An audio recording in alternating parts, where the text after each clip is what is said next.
nearly 5 months to go before you'll get an invite in the mail to take the 2020 census. But as our Rose Schmidt explains, leaders on Madison's north side are already preparing. Rose? Northside leaders are hiring a handful of workers at $15 an hour who will try to get their own neighbors to fill out the 10 questions on the census. That data helps determine how they're represented and helps them get federal money for housing, transportation, and other Northside services that they rely on.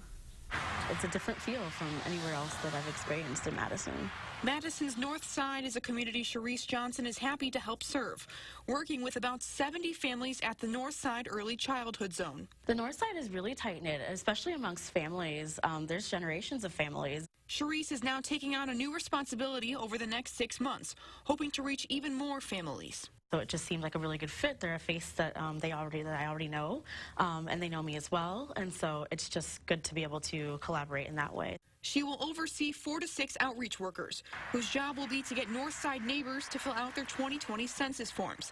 But that won't be an easy task, as the Northside has a number of pockets that are considered hard to count. We find that lots of immigrants and people of color and low-income residents really struggle with trusting institutions. Census, along with all of the national hype and challenges around it, is just another manifestation of an institution.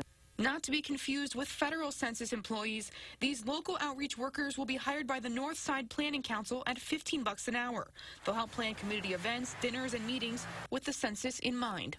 Our goal here is to really help ground the census in something that's familiar and local, with friendly faces attached to it. The workers will show neighbors how to fill out the forms online in April and explain that the information is confidential and should be trusted, hoping to help benefit Northside families and generations to come. For me, I see the census as an opportunity to kind of secure the Northside's future. The outreach workers would work for 3 to 6 hours a week, and they're paid for through a city grant of $20,000. The deadline to apply is Monday.